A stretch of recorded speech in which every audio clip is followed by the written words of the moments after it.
Hello guys! Hello mga kananay! Kamusta ang lahat?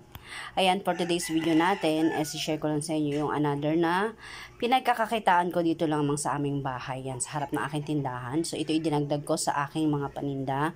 Ayan, so, ito naman ngayon is banana con yelo. So, kasi sobrang init ngayon, sakto lang to. Sakto nga yung panahon na to dahil sa tag-init, diba? Summer na ngayon, so ito ang ating extra pinagkakakitaan. So ito yung ating banana.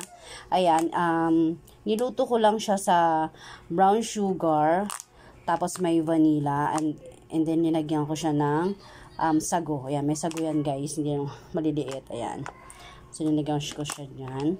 And then, lalagyan lang natin siya ng another sugar para medyo tumamis naman ulit. Ayan, so 1 cup ng sugar. And then, ilalagyan natin siya ng ice. So, ito na yung ating ice.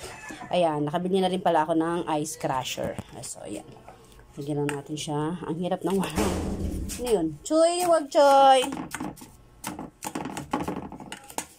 Ito na siya.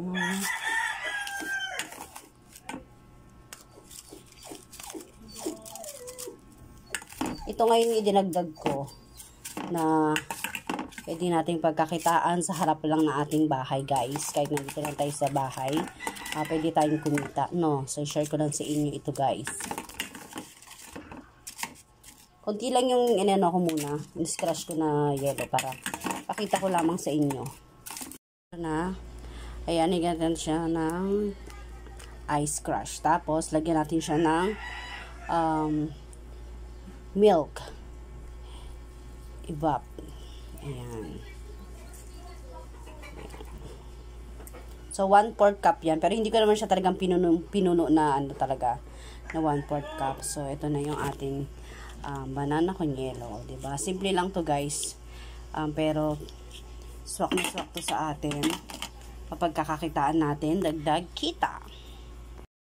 Ayan na siya guys. Depende sa inyo kung gusto ninyo putol-putulin na yung banana. Sa akin naman is buo pa tong banana na inilagay ko.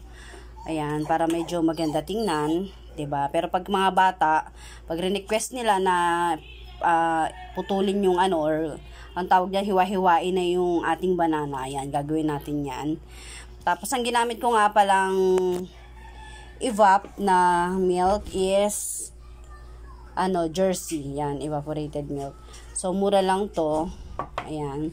So, ito ang benta ko dito is 10 pesos lang. Ayan. So, pasok na to sa budget ng mga bagets. O, diba? Ayan.